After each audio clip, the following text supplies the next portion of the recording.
dia, boa tarde, boa noite. Está começando mais um Talk to Biz, a nossa coluna semanal sobre estratégia, gestão, marketing e inovação.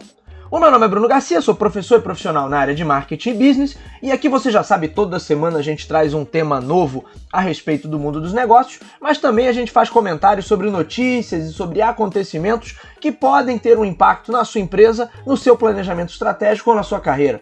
Lembrando sempre que esse podcast está lá disponível em talktobiz.com ou talktobiz.com.br. Lá você encontra o feed desse podcast, além das atualizações no nosso blog. Então sempre vale a pena dar uma olhada no conteúdo que a gente produz por lá. Claro que você também encontra o Talk to Biz nos principais agregadores de podcast da atualidade. Basta buscar por Talk, número 2 e Biz, que você nos encontra. Também é válido assinar o nosso canal no YouTube. Busca por Talk to Biz, que você nos encontra na plataformas de vídeo. Além de todo o conteúdo do nosso podcast que nós disponibilizamos, tem também uma série de vídeos exclusivos, então a gente está começando devagar com essa produção de vídeos, mas toda semana tem alguma coisa nova lá para vocês conferirem. Então se você ainda não assinou, vai lá no YouTube e assina agora o canal do Talk to Biz para acompanhar também as novidades em vídeo. E hoje nós vamos falar sobre e-commerce e sobre a grande batalha, a grande disputa que vem se desenhando aí em relação ao e-commerce no Brasil. A gente tem grandes players nacionais, a gente tem grandes players internacionais, todo mundo fazendo investimento, todo mundo trazendo novidade, praticamente todo dia tem alguma notícia nova, toda semana tem anúncios. A disputa que já era quente, no cenário nacional, ela se tornou ainda mais acirrada a partir do início da pandemia, lá no ano passado, em 2020, e a gente tem acompanhado aí a cada semana um novo capítulo nessa disputa.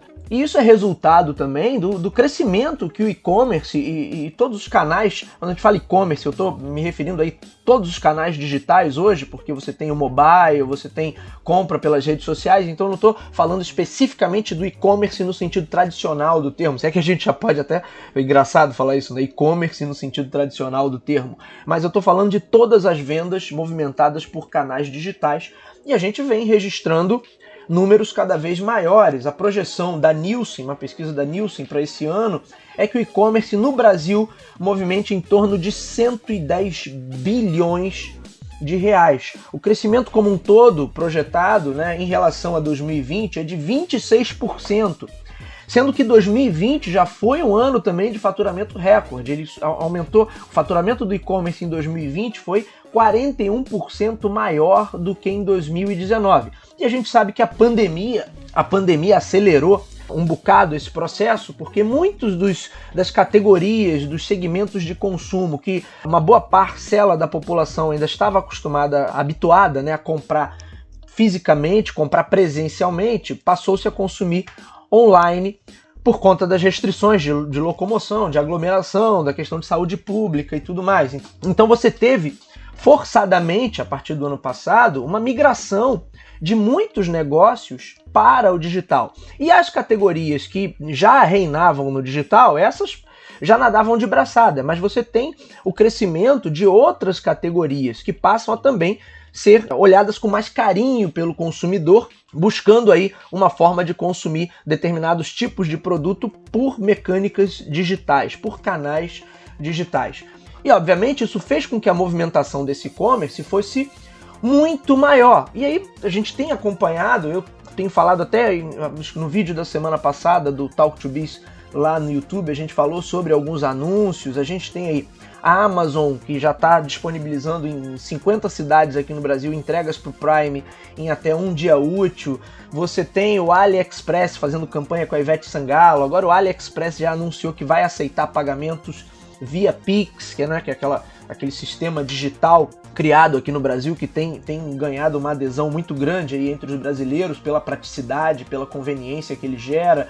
Você tem Magazine Luiza fazendo uma série de aquisições e anunciando também novidade. Além da força que ela já tem no marketplace, ela anunciou essa semana suas próprias maquininhas de pagamento, integração entre loja física e loja virtual, conta digital para esses lojistas.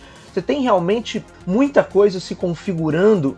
Você tem aí Mercado Livre também fazendo investimento pesado, anunciando contratações, Americanas.com também nessa disputa. Quer dizer, você tem no cenário brasileiro esses grandes players se movimentando muito, e eu estou falando só assim, desses varejistas que multiproduto, né? Os camaradas trabalham com um extenso portfólio. Não vou falar de e-commerce segmentados que vão para uma categoria específica ou para um tipo específico de consumo, mas para ficar só nesses, né? Como eles têm movimentado e como eles têm anunciado uma série de investimentos e de novidades e se movimentado no sentido de criar grandes plataformas. Inclusive, eu falei aqui do Marketplace da Magazine Luiza, a AliExpress também anunciou recentemente que está abrindo o Marketplace para vendedores brasileiros. Então, olha o volume de coisas que tem para a gente comentar. Eu certamente estou esquecendo de algumas notícias aí, porque só no último mês, nas últimas 4 semanas, teve muita novidade nesse sentido, então certamente eu estou deixando de citar alguma coisa, mas mostra o quanto o cenário de e-commerce nacional ele está movimentado e vem caminhando aí para se consolidar.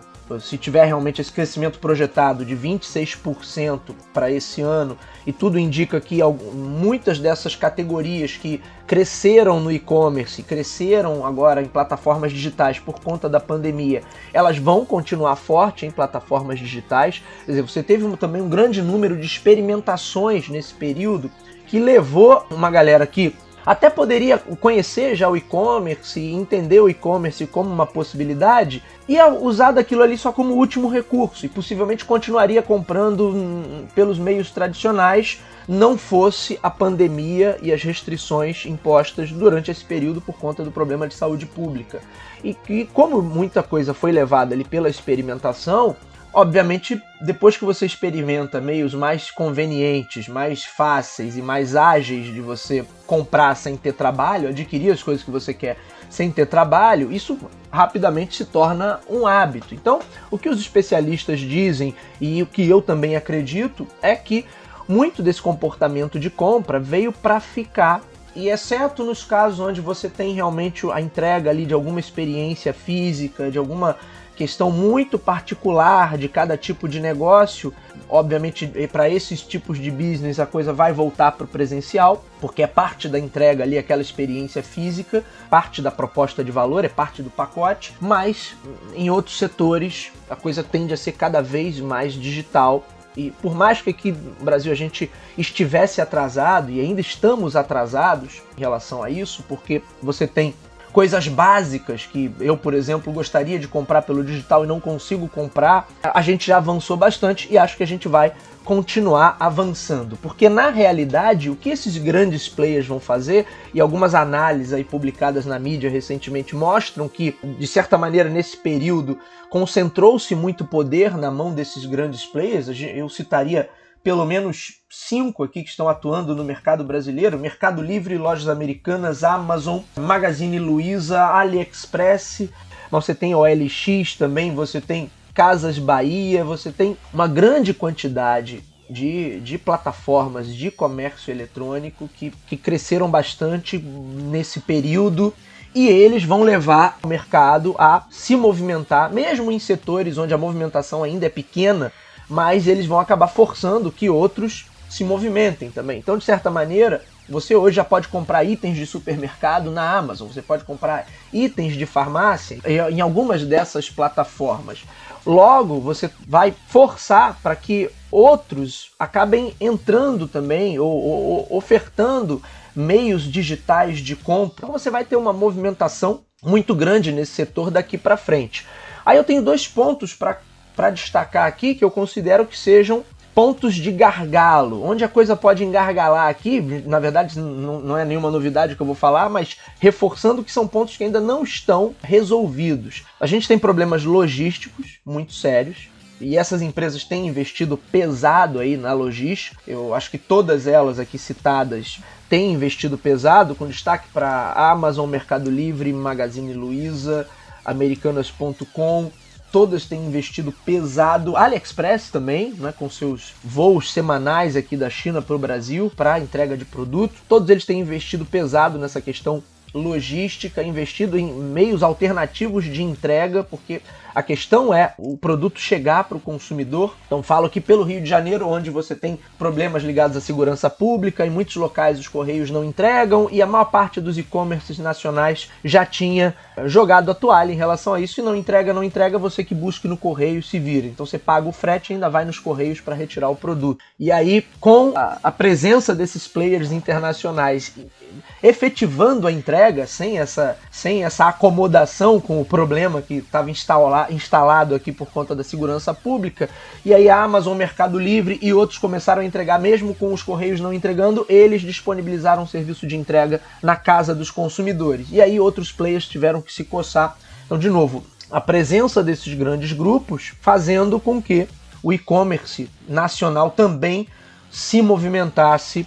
Mas aí a gente tem, além do gargalo logístico, o gargalo de prestação de serviço, que ainda é muito problemático no Brasil. Então você teria aí 2 pontos que vão, na minha visão, ser decisivos para as plataformas que vão se consolidar daqui por diante. É claro que a gente tem muita coisa para falar sobre economia de plataforma. Se a gente olhar para todos esses players citados aqui, aqueles que estão se comportando como plataforma no sentido de oferecer um ecossistema robusto de serviços e de outros valores que são agregados ali à proposta principal, quer dizer, o camarada se propõe a ser mais do que apenas um catálogo gigantesco virtual de compras, mas ele começa a ofertar outras facilidades, outros benefícios e começa a integrar outras propostas de valor à sua proposta original, esses têm mais chance de prosperar. Eu chamaria a atenção aqui, no caso, para um que é icônico nesse sentido, que é a Amazon, porque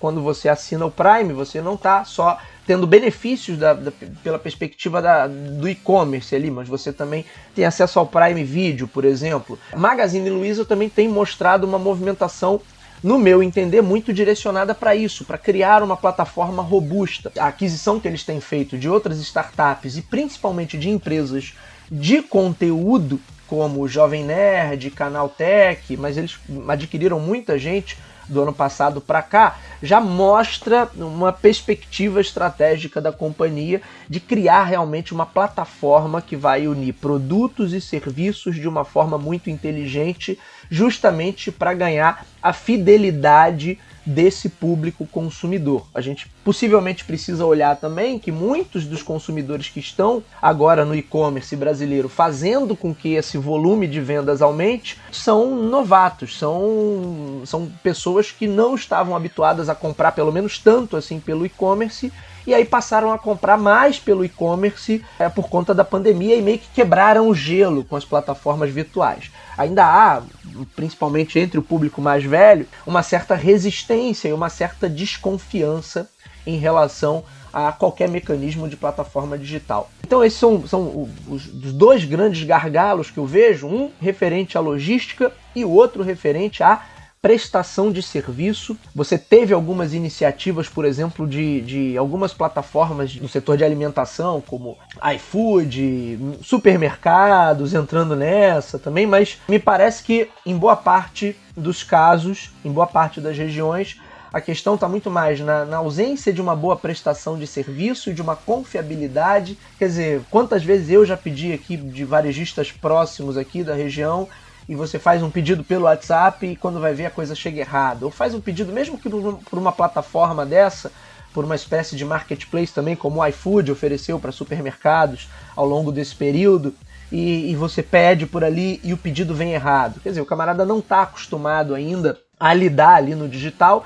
Prestação de serviço já é um problema, historicamente aqui no Brasil é um problema quase que cultural, nós não temos uma boa prestação de serviço, é sempre muito deficiente, é sempre muito falho, e aí esse é um gargalo também que precisa ser trabalhado para que esse consumo por canais digitais, de fato, se consolide como uma opção viável em praticamente todas as categorias de produto. Ainda sobre economia de plataforma, né, uma questão muito forte também em relação a esses e-commerces é o conceito de omnichannel, que é o quê? Você tentar oferecer uma experiência a mais integrada possível.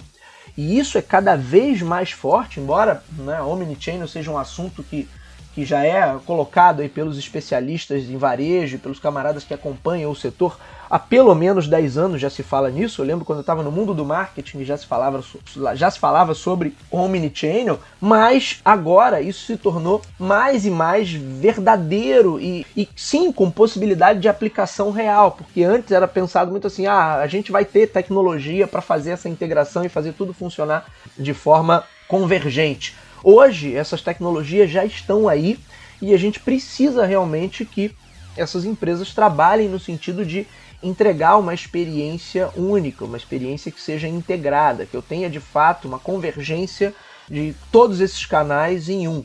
A gente está falando de e-commerce no sentido tradicional, de novo, né, o e-commerce tradicional, mas eu estou falando também de mobile, você está falando de social commerce, compra pelas redes sociais, você está falando agora de uma nova modalidade que é o live commerce, são esses eventos ao vivo, essas transmissões ao vivo. Você tem aí a possibilidade de voice commerce, que seria o comércio, a compra por meio desses assistentes virtuais, como a Alexa da própria Amazon e outros. Você tem aí um mercado explodindo de TVs conectadas e eu ainda vejo pouca integração desses e-commerces com as TVs conectadas, que o fascínio que canais como Shoptime exerciam na TV por assinatura nos anos 90, e hoje eu não vejo isso ainda sendo explorado nas TVs conectadas da maneira que poderia ser, ou seja, ainda tem muita coisa para se desenrolar no e-commerce nacional. A gente vai continuar acompanhando, vamos continuar falando sobre isso, porque tem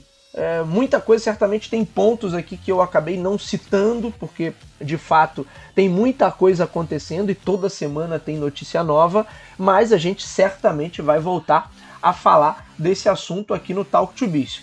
Por fim, olha que interessante também do levantamento da Nielsen, as categorias que mais cresceram no e-commerce. Está falando aí de algumas categorias que cresceram consideravelmente: venda de notebooks 666%, venda de tablets 492%, venda de videogames 412%. Então, claramente aí a galera investindo bastante em infraestrutura de home office, né, para trabalhar, consumo de conteúdo e entretenimento.